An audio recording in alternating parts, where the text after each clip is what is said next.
Howdy ho, friends and foes, and welcome to Dads on Life, your weekly episodic show about parenting from a male perspective. I'm your host, Jay Miles, and with me, as always, are my co-host, Keith Bogan. OH from New Jersey. Doug Havenite. Here. And Chad Holloway. Happy New Year, everyone. Chad will be putting his PhD hat on to help us out here. God knows we need that help. As Chad said, I will kick us off by saying we have crossed into another year. There was a meme going around saying that here we go, 2022 again, like as in also here we go again. But no, yesterday began the new year, which I actually tell you a funny story about that in a minute. But yeah, happy 2022, everybody. A friend of mine works in a restaurant, and he posted a picture of everybody standing outside, a very long line. What looked like just like the fire alarm had gone off in front of the restaurant. And I went, what the hell's going on? This is a place that I used to work at. And I realized, oh yeah, it's New Year's Day. There's that they have their beer brunch today. So it was the line out the door and partway down the block to get into the building. So it was very, very good to see them be packed as they were yesterday. Speaking of packed, we're going to get it. What we're going to be talking about is where we stand with the pandemic on certain things, how in some medium spectrums have made it sound as if it's become like a second thought, like a secondary thought at this point in some cases, partially because of the impact the virus is having now on people, on COVID is having on people. I will get into personal explanation in a few minutes, but who wants to kick us off?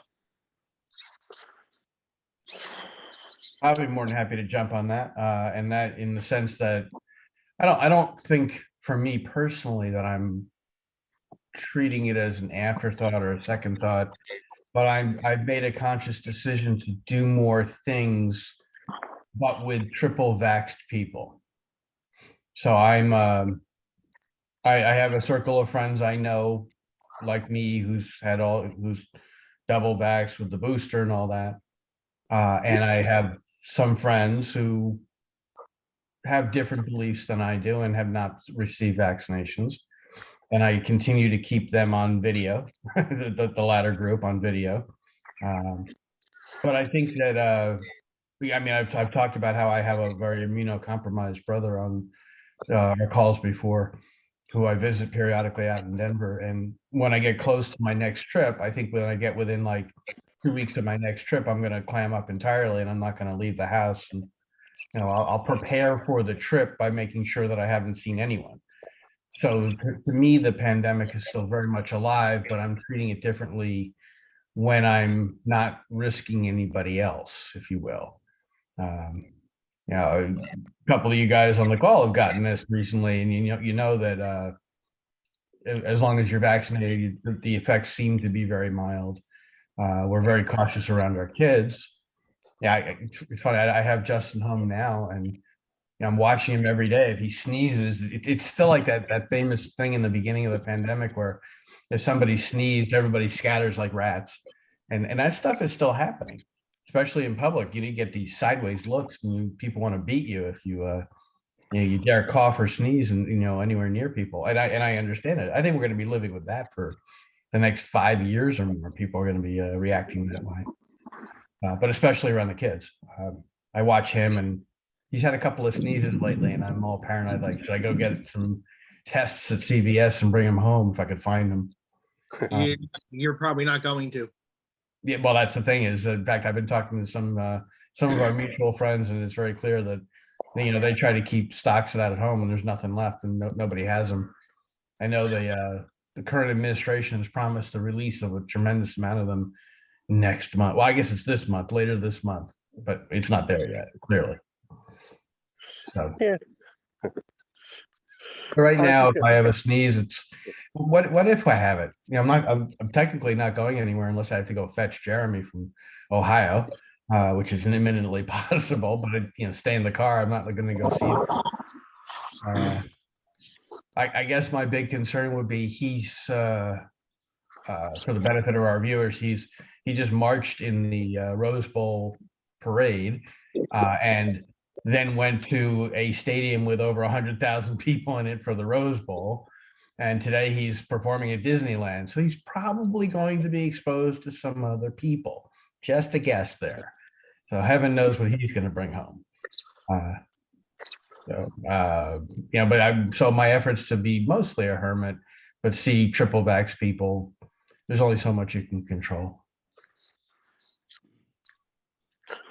guess- Go ahead, Chad. Go ahead. I was gonna say, Keith, that reminds me of a story when you're talking about listening to your son's, listening for a sneeze to take care of your son. I remember reading a story in fourth grade in Mrs. Smith's class, and we had this like little reader thing, and it was about this guy who was in a I don't know what you call it, like a time capsule or something, but he was basically asleep and preserved for a number of years, and then he woke up and he was back, he was in Earth or whatever. I can't remember all the details of the story, but he was surrounded by medical personnel. And then he sneezed and he was narrating the story, right? It's from his perspective. And all the medical people looked at him like this. And he says, what? He goes, I just think it's a common cold. And everybody like put him in isolation at that point because there was no such thing as the common cold by then at that time. So they were like, oh no, he's bringing this big disease back and things. So, but good old Mrs. Smith and her science section, I guess, is what that was, kind of sci-fi. But from my perspective, when this all first broke a couple of years ago, it was a scary deal. It's a lot of unknowns, like any kind of new disease. How fast is it going to spread? What's its mortality rate going to be? Who is this really going to impact? And over time, I think as we learn more things about it, it's become less scary. I think, not that it hasn't still got a little bit of a fear factor to it, but from my perspective now, when I look at all the things that have been done, we've got, as Keith was saying, he's triple vaccinated, 2 vaccines and a booster, right, at least. And from my perspective, what do we get from that? So, I mean, the main thing is we get probably a less serious case. But other than that, there's really no benefit. Like you can't ride in can't take a plane anywhere without a mask or something if you've been vaccinated already. So, I mean, there's still a lot of things that are impacting how we behave in terms of the vaccine and kind of what's the real benefit of that. And I'm just not sure that that juice worth the squeeze. But, a lot of people are like, oh, the FDA this, the FDA that. But, I have confidence that the FDA and its expedited review did a pretty good job. I'm not as concerned about that as other people are. That would not be my thing, because I think on a lot of things the FDA does, they take a long time, right? I mean, and I think they just kind of expedited, says, hey, let's speed this process up here and let's see what really is going to happen. So that's where we're at that. And then, Jason and I were having a discussion about this on Instagram, I guess it was, or something like that. And one little messaging services, not Instagram, Messenger. From Facebook Messenger. Yep, Messenger. And, my belief is now with this variant, it's a lot milder and it's a lot more contagious. So let's try to get some herd immunity if we can.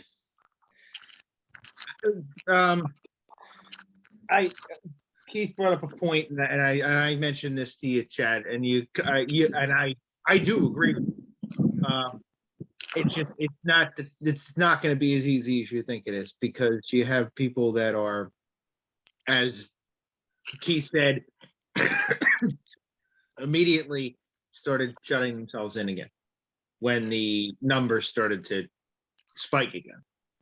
They immediately, like you know, ran and locked the door like they did 2 years ago. And I don't think that that's necessarily the right idea at this point. I do agree with you on that. As for me,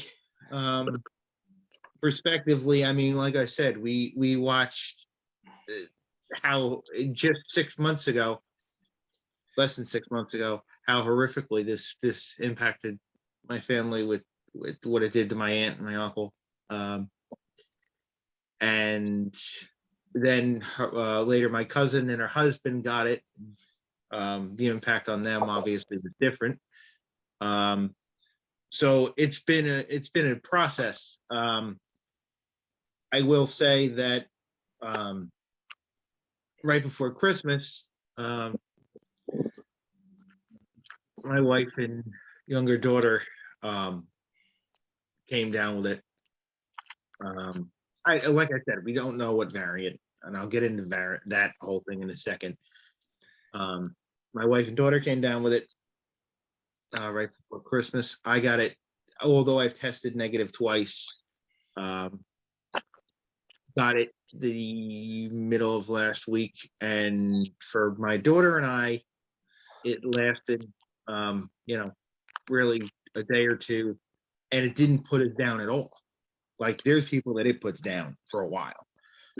The fatigue is one thing, and luckily the fatigue for me would be at night, so it wasn't anything going on, anything too impactful. My younger daughter was, out there doing her normal thing where she was doing, gymnastics in our bedroom like it was nothing was wrong. My wife has rested off. That's about the extent of it.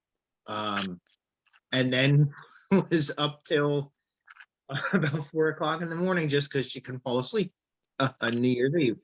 So, I mean, and my older daughter, it's barely impacted at all. She's had some stomach issues, but the stomach issues, I don't know about timing. I don't know if it has anything to do with COVID at all.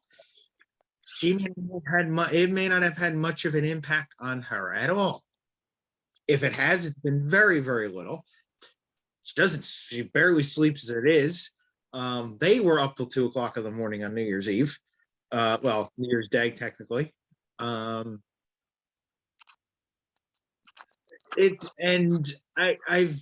heard some rumblings, how the CDC recently came out supposedly and said that the test cannot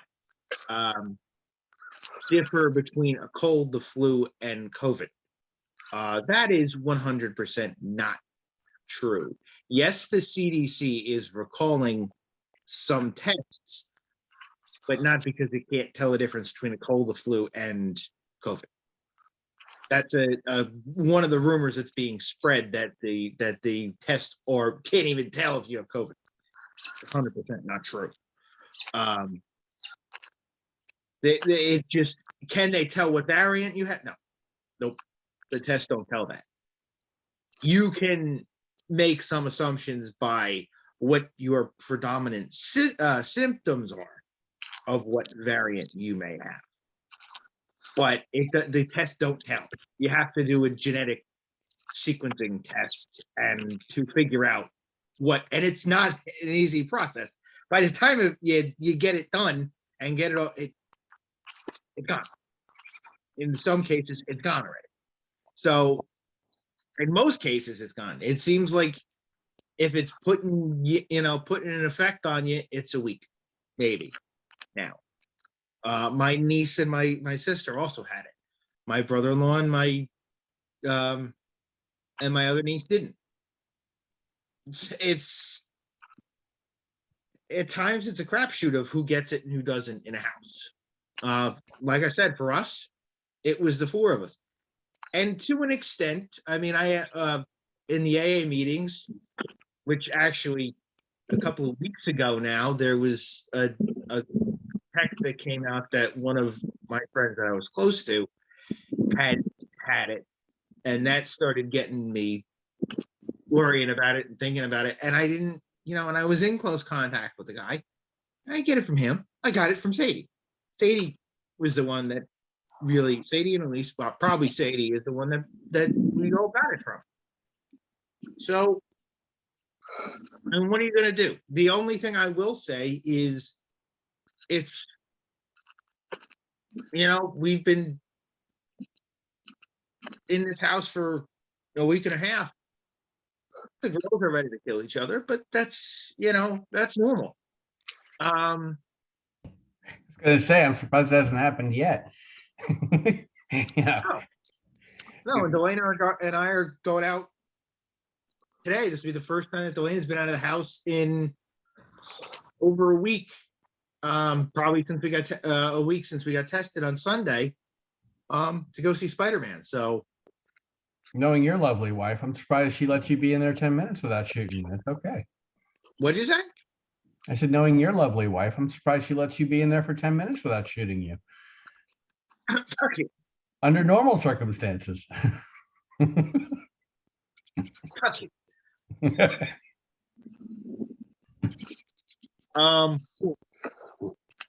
Doug, I know, and you've discussed it, and it had an impact on both your sons getting it, Yeah, it still does. which obviously you've kept us updated all along. Not here, not on the show, but through our thread. If I ever posted you guys would be a little surprised how much we actually all talk to each other. But it's quite a lot more than it is on the show. Probably almost every day there's some kind of communication between the four of us, or three of us, or two of us, or something. But usually there ends up being communication almost every day. So Doug, why don't you update us on how everybody's doing by you? Yeah, well, it's like one of those tough things where it's like throughout the country, the rules are different, let's say.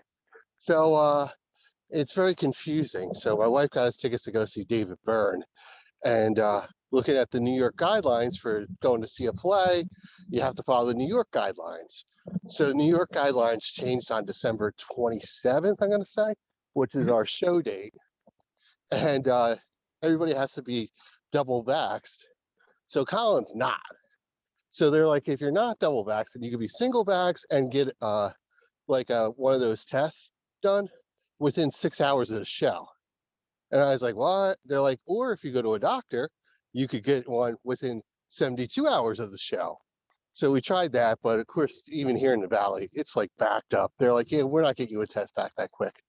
So we looked up on the internet places to get a 24-hour quick vax thing in New York City. So they got ones that are down to 15 minutes. And that comes with a cost. Keith was saying there's not tests around. And I guess you're pretty much right. But if you want one, they want $75. And It's $100 at the pharmacy by us for a rapid test.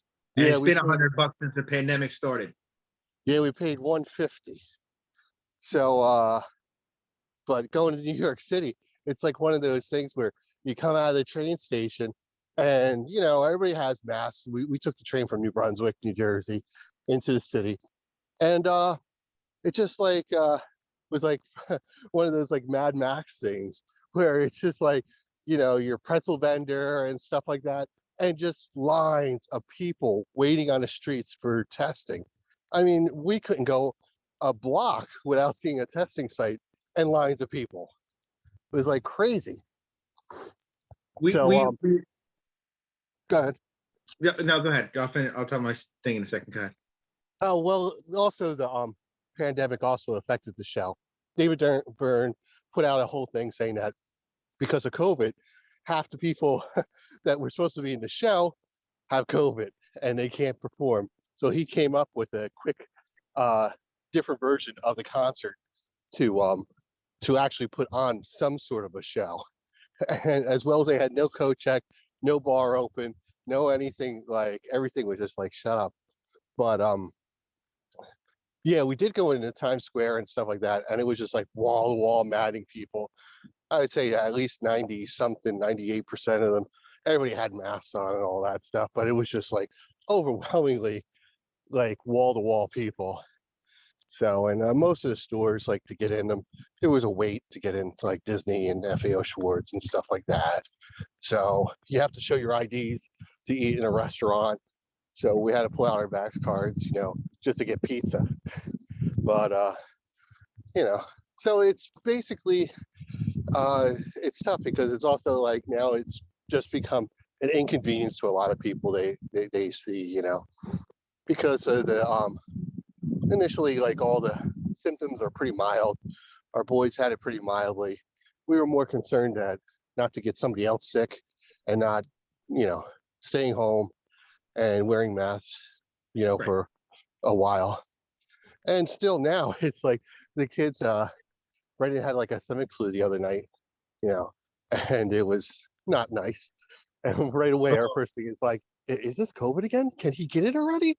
We're like, he's double back. Like, how? Like, So it's one of those things, and just going back and forth with the idea of like with Brandon being double vax and still getting it, it also puts it's a tough thing, a bitter pill to swallow when you think about it, So that just the fact that it's like, well, do I get a boost now? Because, well, that didn't help. So, type of mind frame. But with Chad and sci-fi, and don't forget War of the Worlds. That's what killed it. The common cold.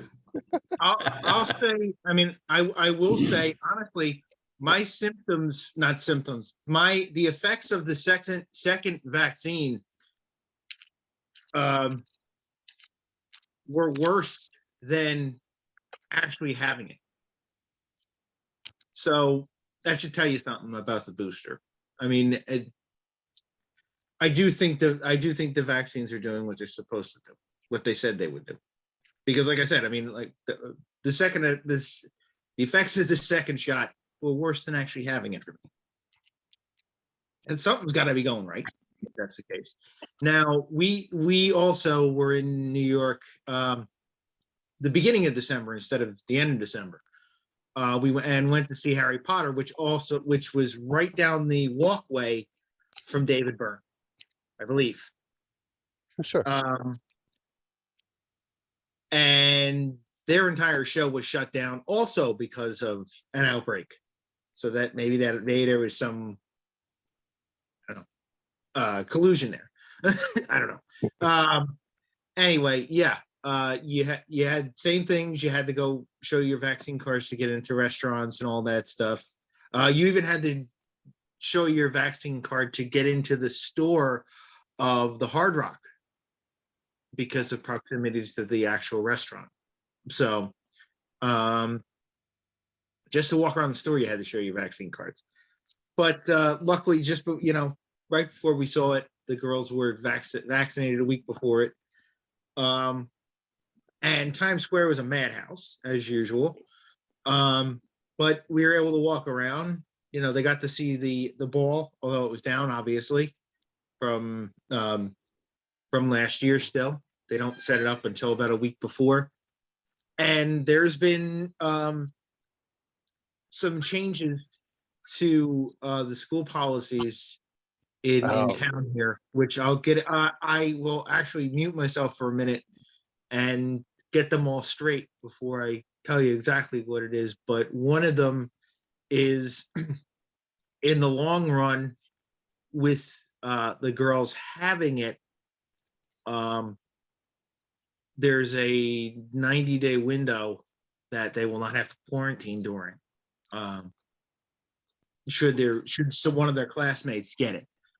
So funny you should mention the whole concept of reporting to the school that they got COVID, and now they fall into a different category. Forgive me for interjecting, but I've been wanting to throw some stuff in here for a while. How many of the girls' classmates have had COVID and not told the school because they don't want to be categorized differently? My brother out in California had a vacation planned with his wife, his son, and his daughter, college age kids, for to go to Costa Rica. I believe they were going to leave the day of Christmas and come back January 6th or thereabouts, 2-week trip. Yeah, And- wasn't that why you couldn't go to the Rose Bowl? Was he wasn't going to be there? Right. Well, one of the reasons I didn't go was because I had no hotel accommodation. I didn't know, it would have been very, very expensive. That was the main reason. But I could have limited the cost a lot by staying with my brother who lives very close to the Rose Bowl, but he was going to be away. And then several days before the trip, Hannah, his daughter, comes down, tests positive. Trip gone. Because they all live, they're all in proximity to each other. Trip gone. But that was several days before the trip. And what Stuart did was the appropriate thing is he immediately called the airline and said, can't go, and wiped it all out. But how many people get that result and then don't say a word and go anyway, which is, I guarantee you, the majority. I mean, let's just say that it wasn't exactly a coach economy trip, I'm sure. My brother doesn't live that way. And I'm sure we're talking many thousands of dollars at risk there. And the kicker is that 2 or 3 days later, she retested and it turned out to be a false positive. And they all, by 2 days, what was it? Christmas was Saturday. By Monday, they knew that none of them had it. So most people are thinking that most of these tests are false positive if they get it as a positive. So they're not even reporting it. So you've done the right thing with the girls by reporting to the school, and then you're putting them in a different category where they don't have to quarantine for 90 days if something else happens. But most of their classmates, I guarantee you, have not, or their parents have not. I'm not blaming the kids. They Well, can't go to school tomorrow. I'm sorry again. They can't go to school tomorrow. But it's only if they report No, that they got it in the first place. I am just saying, though, they can't go to school tomorrow, at least. They can't go back to school until they are cleared by the nurse. And obviously the nurses aren't there. So luckily for us,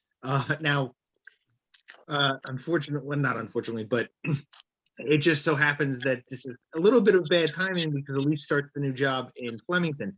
So she's not gonna be here.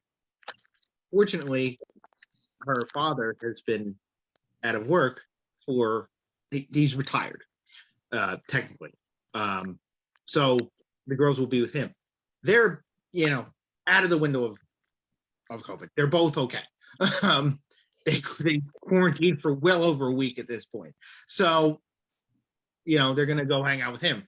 Hopefully Tuesday they'll be able to return back to school. If they can't, we'll figure it out. Maybe they'll be, who knows, maybe they'll be here because Elise is working from home 2 days a week. So, it'll all work out. But there's a certain little window here that they're not going to be able to go back to school. As I said to somebody, wait till you see how many kids aren't in school tomorrow. You'll know, But Jason, you probably get it as well as like I do.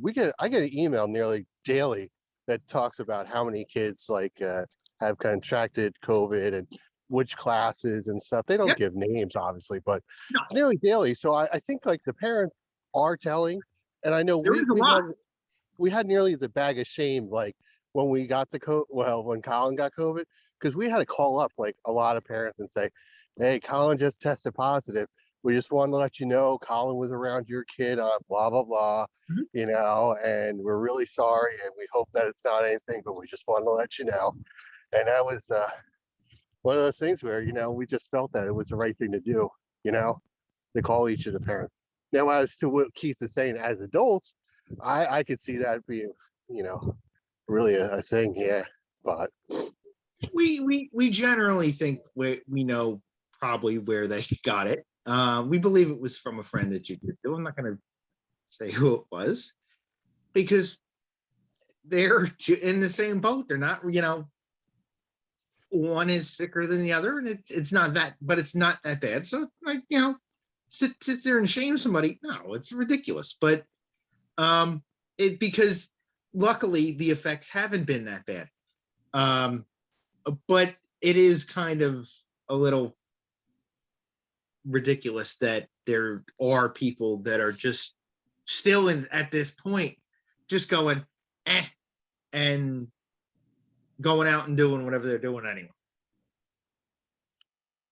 So let me make a quick comment on Keith's comment about his brother's trip. So what happened for me whenever I would go to Colombia, and I know it happened in other places too. I was in Dominican Republic as well.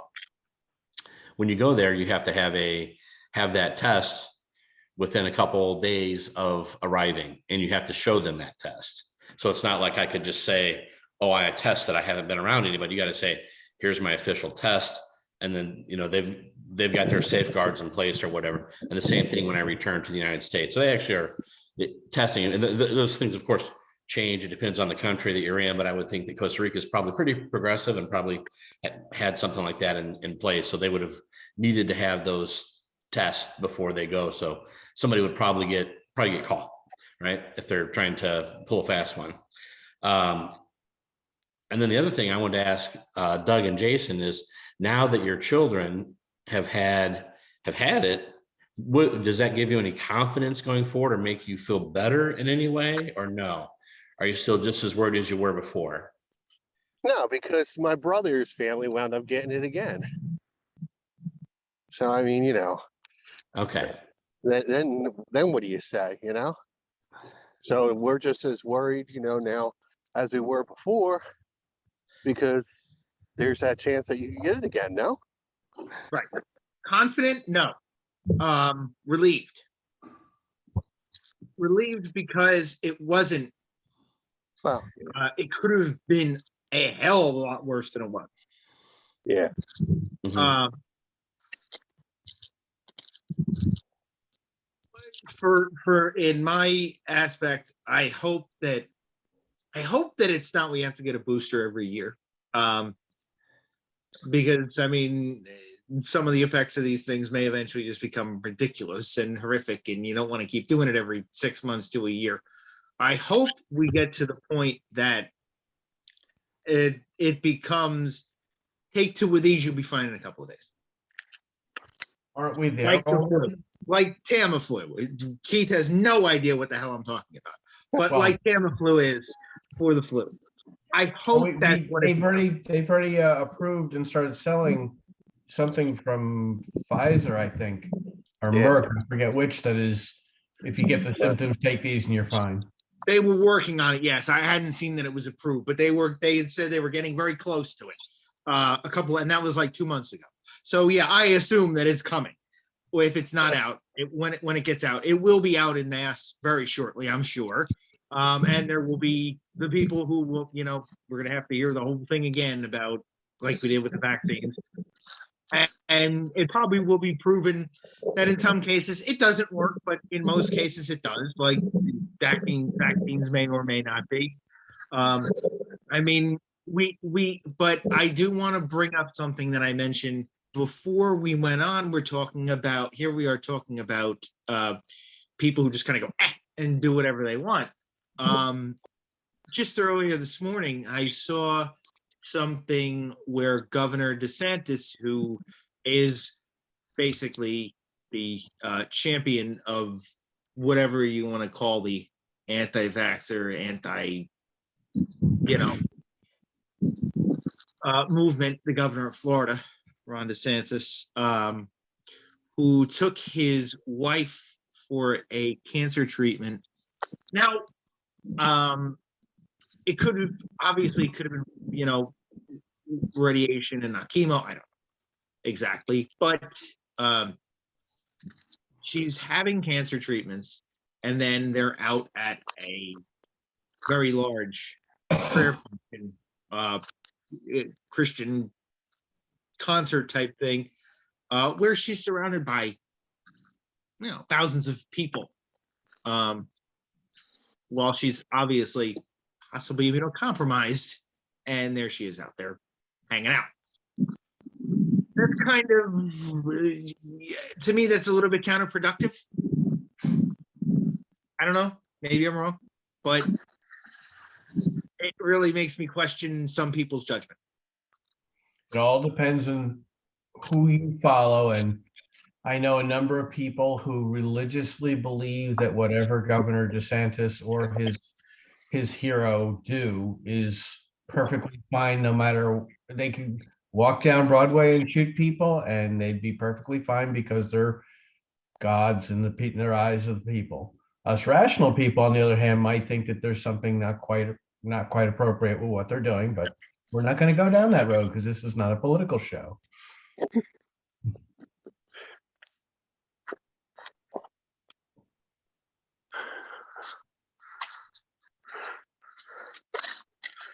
Well, anyway, I will say that, I mean, it goes back, for me, it goes back to what I said earlier in the show, and that is, I think that there's a great many of us who are starting to return to something that more resembles society pre-pandemic.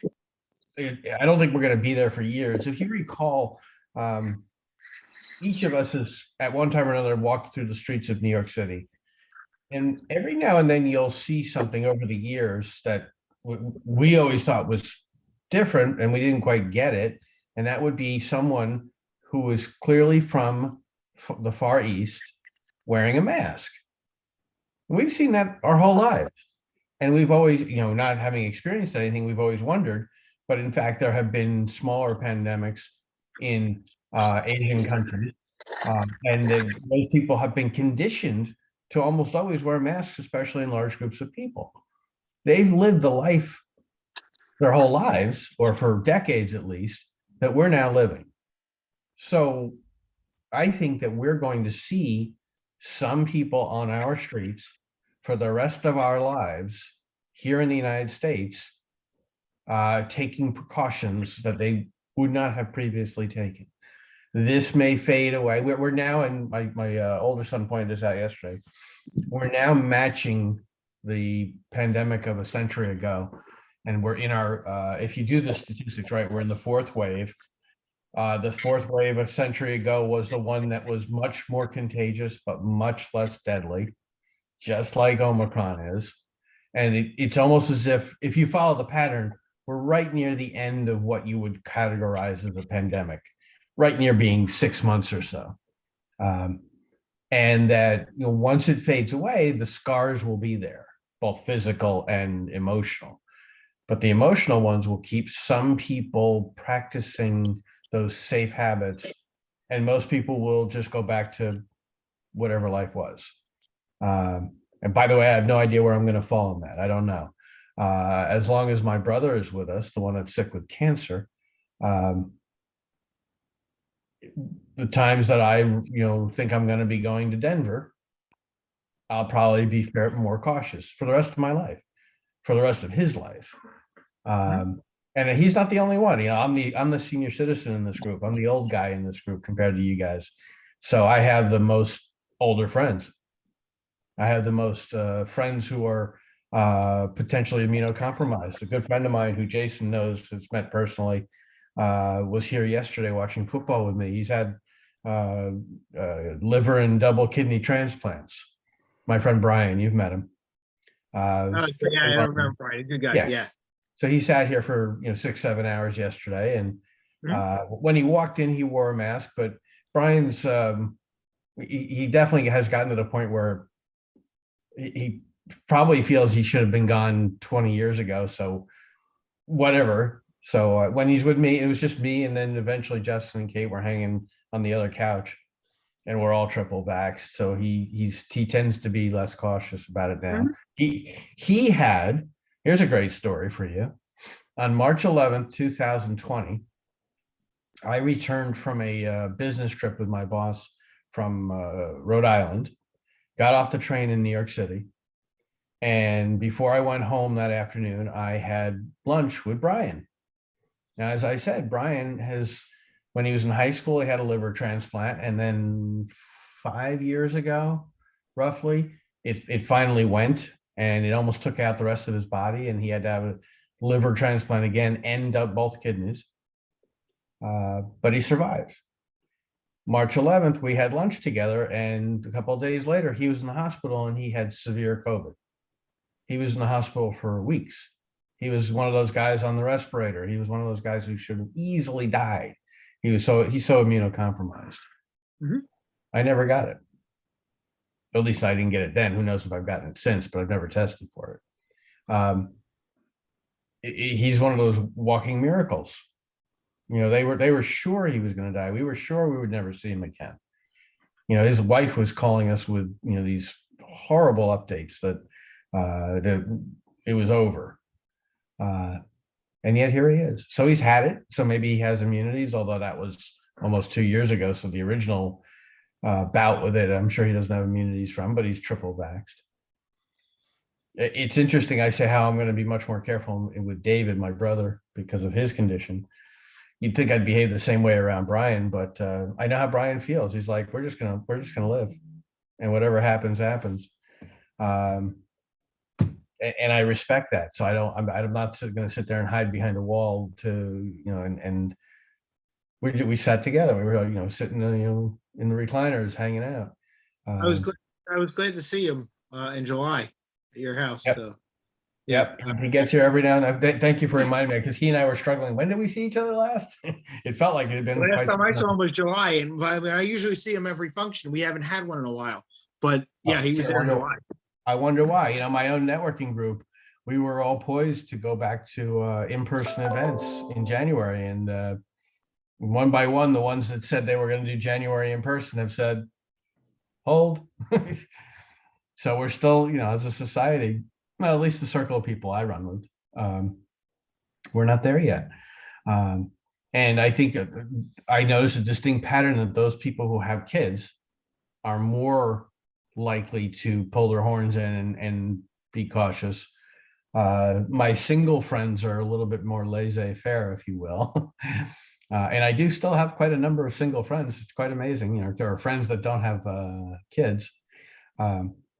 And they're out doing more things, but you could interpret that as somewhat less cautious, but they're not, there's less family to protect.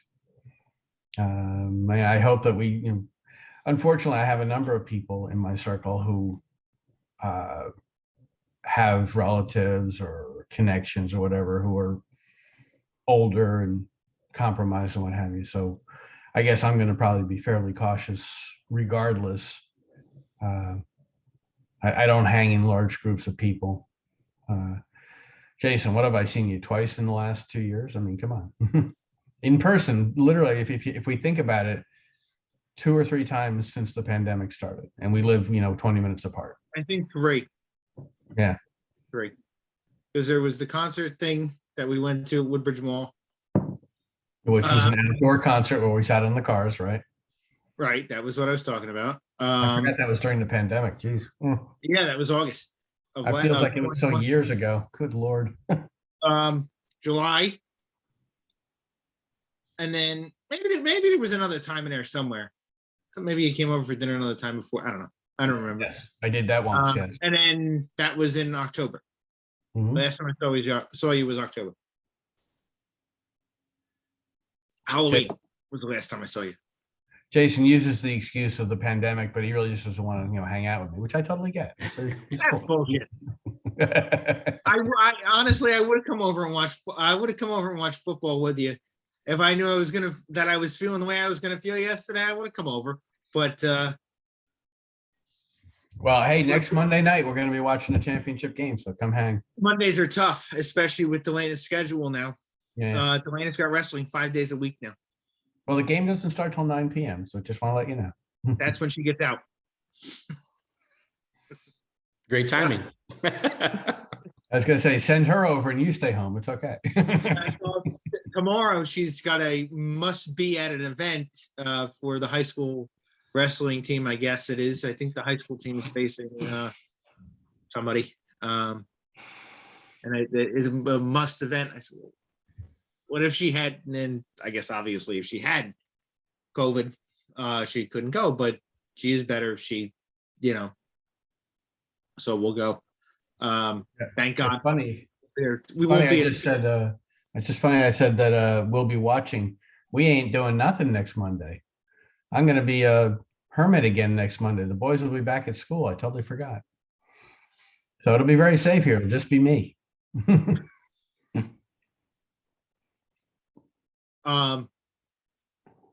But it just seems like it's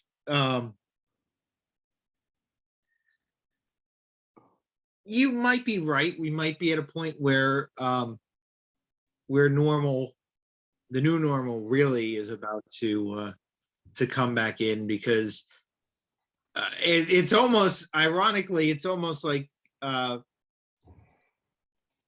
last 2-3 weeks are almost like Groundhog Day. I'll explain that, because it's kind of like there's the big spike, and the people that have now hermited are kind of sticking their head out from under the ground and going, "Oh, nobody's dying."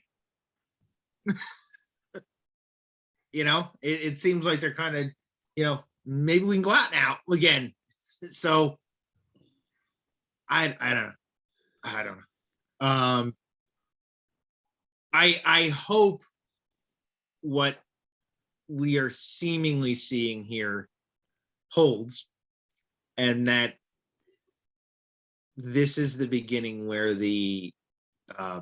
for whatever reason, symptoms start to lessen, and we start to really start to get this thing a little bit more under control, and get it all figured out and start moving forward, truly moving forward.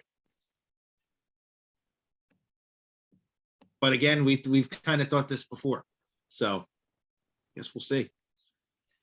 Well, I think what we have now that's different, I think that over time, to Keith's point earlier about this paralleling, the Spanish flu, I think is the comparison you were making. I think that it's the trajectory of most diseases that aren't eminently fatal, right? Is that they have the waves and they kind of peter out, if you will.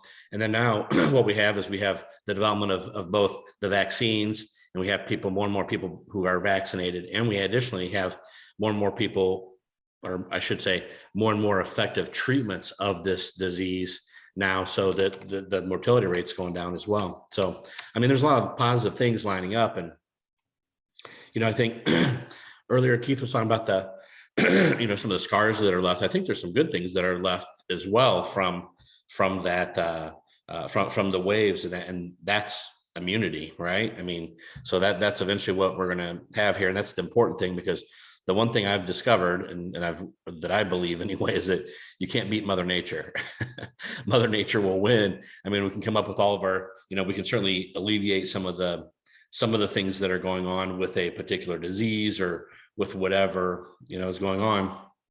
One of the examples I like to use is the Army Corps of Engineers, when they try to change the route of a river. They can do that, but it's always temporary. It'll always shift back in some way or something, and that man can never beat Mother Nature. So we might be able to have a little bit of an impact for a amount of time, but she's in charge. Are we about to have a climate change conversation? Oh no, never mind. Well, we could. That'll be next week. How's that sound? Yeah, but yeah.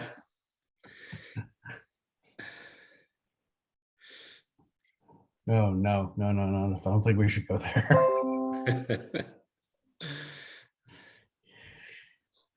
I think that Mother Nature has spoken quite a bit on this one, and culled the herd in a lot of places. Not always not a good thing, that's for sure. The parallels to the pandemic a century ago are also pretty strong, because it's the same. It's fairly much the same percentage of the population that objected to how to handle it as well, and whether or not to vaccinate.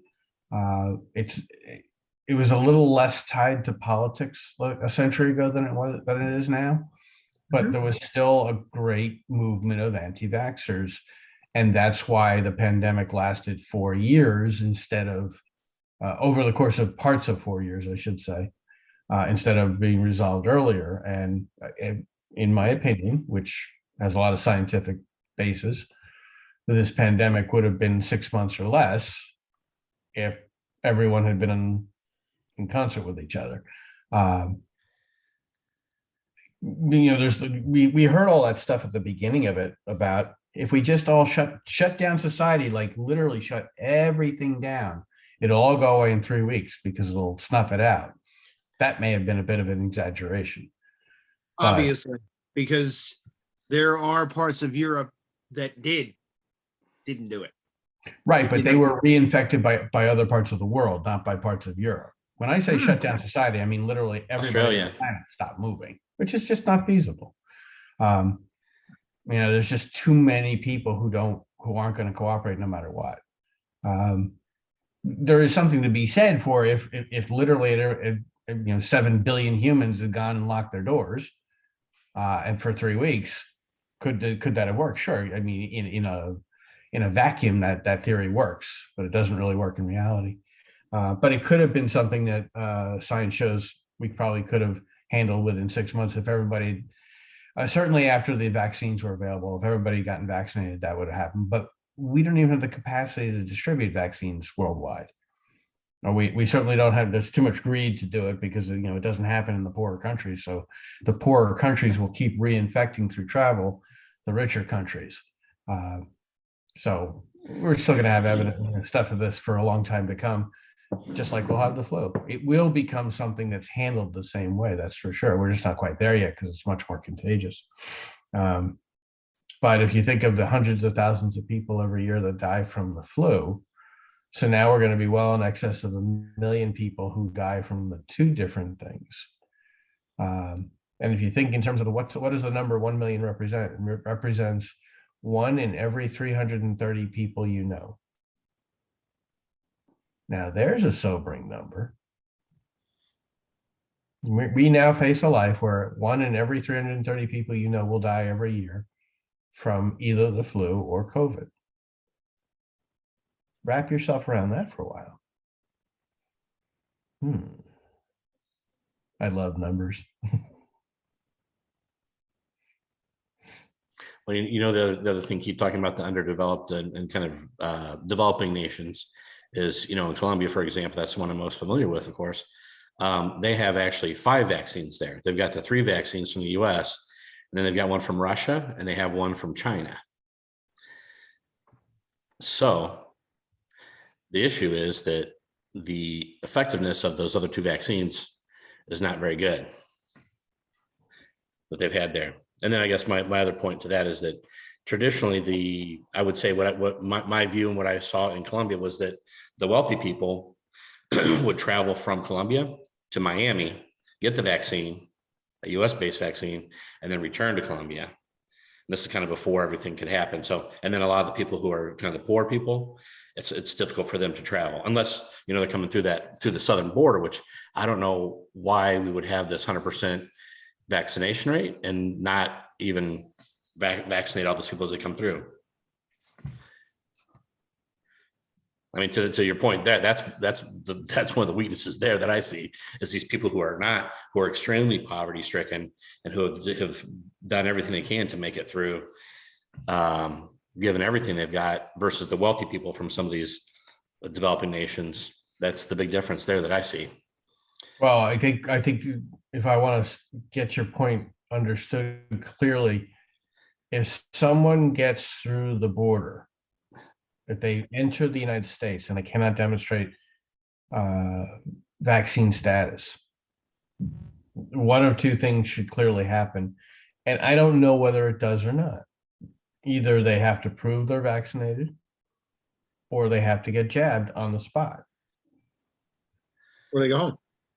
Right. And now, if you can demonstrate to me that, in fact, we're just letting people through and not screening them for, the criminal records and all that stuff, and not vaccinating them if they're not showing vaccine status. But if you listen to Fox, there's billions of them coming through the border every day that are doing that. And if you listen to CNN, that's not happening at all. So I don't know what's really happening. There's no place of facts where anyone can point to where people are actually reporting this stuff honestly. Well, I guess my source was the White House, when they were in the White House press briefing, and Jen Psaki said would not answer those questions about whether or not the people coming through the border were being vaccinated, which to me, that does not look good. If they're being vaccinated, why wouldn't you say, oh, yes, of course they're being vaccinated? But instead she said, they're being handled, or whatever it was a very odd response. That's the one I'm really going with. But at the same time, and going back to kind of what people have to do is when they're flying in, they have to have that test within, 3 days of coming to the United States. And then, it's kind of, so the wealthy, I think, are okay, but it's the poor people coming in that are the problem. But I don't think that they would necessarily have to be the problem if our government would take care of them. Since we have such an enormous surplus of the vaccine, not the boosters, but the vaccines themselves and the boosters, I'm sure. We have such an enormous surplus. It wouldn't take a rocket scientist to ship a few million doses to the border. I agree. And jab everybody as they come through if they can't prove it. I But agree. by the way, is there a danger? Is there a medical danger? If somebody looks at you and says, I have been vaccinated, but I can't prove it. Do you say, stick out your arm, I'm putting a needle in it if you want to get into my country? Because what if they're over vaccinated? Yeah, I don't know the answer to that either. I don't But either. I wouldn't let them in, that's for sure. I Yeah. think that the only difference between the administrations in terms of the press person is that I have more faith in the current person not answering the question if she doesn't know the answer. Her predecessor would bullshit her way through anything and lie no matter what, and she was proven repeatedly to lie about so many things. Saki's, I think she's got enough credibility where when she squirms around and doesn't answer, it's because she doesn't have an answer. She may be covering stuff. I mean, that's politics. I mean, I get that. It's not all legit shit, but it's she doesn't get as much information as she should, and I think that's why she's leaving. Didn't she, by the way, leave her post as of yesterday? I thought she was leaving her job as of the end of the year. I don't think so. I don't know. I heard she was going to hand the reins over to somebody else. It's got to be an exhausting job. You're under attack every day. Every day you have to be so well schooled in your answers and so well ready. It's Yep. got to be totally exhausting. So I had heard like 3 months ago that she was going to step down at the end of the year. I don't know. I don't know. Yeah, they've been filtering different people through and having them like pretty much test out the spot, let's say, over the past couple at least a month and a half. So I could see her on her way out.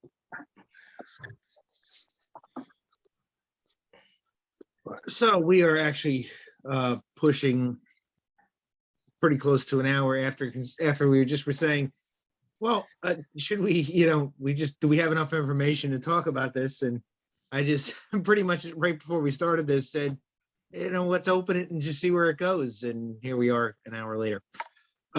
Anybody have anything they want to add before we wrap this up?